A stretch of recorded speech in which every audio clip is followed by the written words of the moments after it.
बांग्लादेश जो है वो अपनी गोल्डन जुबली मना रहा है, और वो जो 10 दिन की सेलिब्रेशंस हैं वो हो रही थी। और 10 दिन की सेलिब्रेशंस में श्रीलंका, नेपाल, भूटान, मालदीव के जो लीडरशिप है वो ऑब्वियसली उन्होंने ये जो फेस्टिविटीज थी बांग्लादेश के अंदर उनको अटेंड किया। और ये 17 मार्च से ये फेस्टिविटीज शुरू हुई, और प्राइम मिनिस्टर मोदी जो पहुंच गए हैं ढाका में, तो उनके जाने से ही ये 10 दिन की सेलिब्रेशन जो है वो कंप्लीट होंगे। This is a very interesting story कि सारा सार्क जो साउथ एशिया वहां पहुंचा है, सार्क पहुंचा है, पाकिस्तान नहीं गया। उसके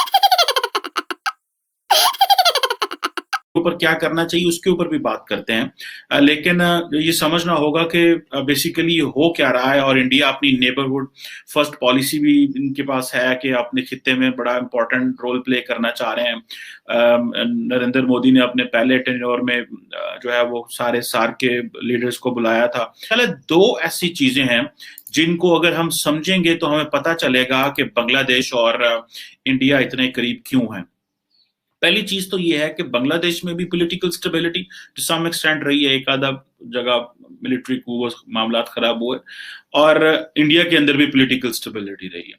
दूसरा जो एडवांटेज रहा है कि जो पॉलिसी की कॉन्टिन्यूटी रही है, एक पॉलिसी जो है आप उसको कंटिन्यू करते हैं।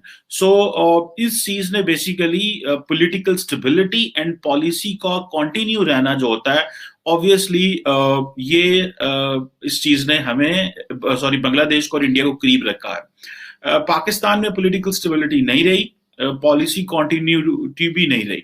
दोनों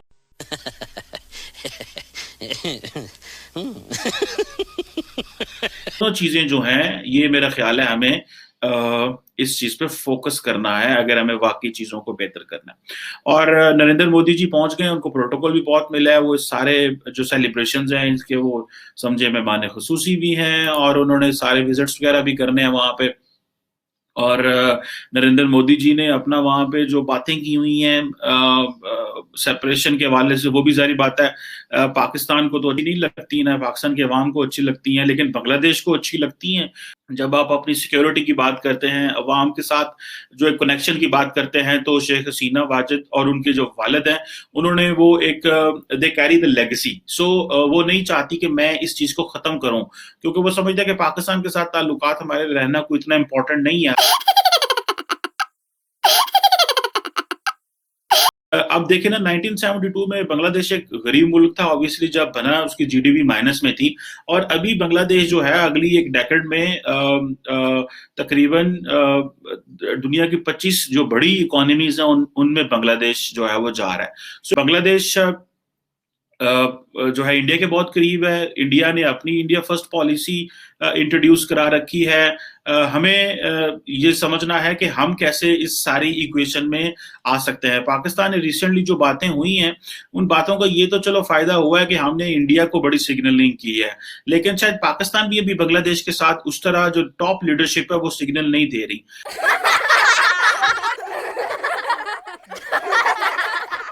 बांग्लादेश ने और इंडिया ने अपनी हर चीज को डीपोलिटिसाइज किया to have economy, to give economy a more important place. Bangladesh की बहुत ज्यादा डिपेंडेंस है इंडिया के ऊपर, और इन टर्म्स ऑफ ट्रेड जो है वो करते रहते हैं बहुत ज्यादा। इवन के अनियन जो है वो बांग्लादेश, इंडिया से बांग्लादेश जाते हैं। चाइना अगर आगे आता है तो हमारे लिए चीजें वो नॉर्मलाइज कर सकता है अगर चाइना अपना रोल प्ले करे। अब चाइना कैसे रोल प्ले कर सकता है? जितनी चाइना की ज्यादा लिवरेज होगी बांग्लादेश में, उतना ज्यादा आसानी से वो रोल प्ले कर सकता है। और अगर चाइना ने वो अपना रोल ना प्ले किया तो मुझे ऐसे लग रहा है कि जो डायरेक्ट हमारे इंडिया के बांग्लादेश के साथ ताल्लुकात है वो नॉर्मल होने में बहुत बहुत ज्यादा टाइम लगेगा। पाकिस्तान का जारी बात है, आईएमएफ के भी मसाइल हैं, बाहर से जब पॉलिसी जब डायरेक्टिव्स आते हैं, आईएमएफ की जब चैलेंजेस आते हैं, वो फिर हमें डोमेस्टिकली अपनी पॉलिसीज बदलते रहना पड़ता है, जिससे हम वो जो पॉलिसी कंटिन्यूटी है वो नहीं रख सकते। लेकिन जो इंपॉर्टेंट चीज जो बांग्लादेश और इंडिया ने समहाउ किया है वो है आपकी आपके अंदर पॉलिटिकल स्टेबिलिटी रहे। तो और दूसरा ये है कि हम जितना ज्यादा से ज्यादा चीजों को डीपोलिटिसाइज करेंगे when it comes to dealing with the neighbours. जब डीपोलिटिसाइजेशन होती है तो डीपोलिटिसाइजेशन से बड़े फायदे होते हैं। आप भूल जाते हैं कि आपके मसले क्या हैं, and you just keep on moving towards जो है ना सिर्फ इकोनॉमी को देखते रहते हैं।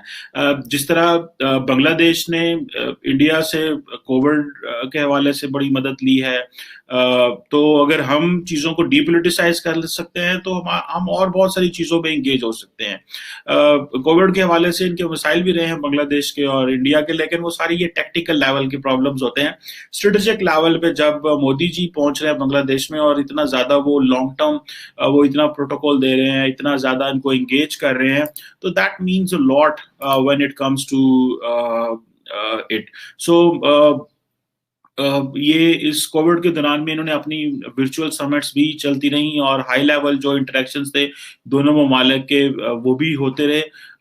और ये एक जो एज है, जिसे आप कह लें कि ये एज दोनों मुल्कों को है, क्योंकि उन्होंने अपने आप को they kept sitting on the table. लेकिन मेरा ख्याल है इंडिया जो बांग्लादेश है वो क्योंकि इतनी स्ट्रांग मिलिट्री पावर नहीं है, इतना स्ट्रांग मुल्क नहीं है कि it can stand against China like India. So Bangladesh है वो बैलेंस रखने की कोशिश करेगा दिल्ली, बीजिंग एंड वॉशिंगटन के बीच में, और अपने इंटरेस्ट प्ले करेगा, अपनी इकोनॉमी को मजबूत करेगा, और जो है वो चीजें चलती रहेंगी। सो आई थिंक हमें भी इस सारी इक्वेशन में we have to put in ourselves and we need Chinese help to be normal with जो है वो बांग्लादेश। गो के जो पॉलिटिकल लीडरशिप है वो अपने टैक्टिकल गोल्स के लिए, अपने शॉर्ट टर्म गोल्स के लिए हॉस्टिलिटी को कंटिन्यू रखेंगे, लेकिन somehow we need to work on this. और जो मेरी इंफॉर्मेशन है, जो मैं रिसेंटली एक पाकिस्तान के एम्बेसडर को भी सुन रहा था, मेरे साथ एक टेलीविजन शो में वो थे, कि वो कह रहे थे कि बंगाली जो है हमें बिल्कुल स्पेस नहीं देते, बल्कि इवन के हाई लेवल जो हमारे विजिट्स होते हैं, मीटिंग्स, हमें भी बड़ी मुश्किल से टाइम मिलता है।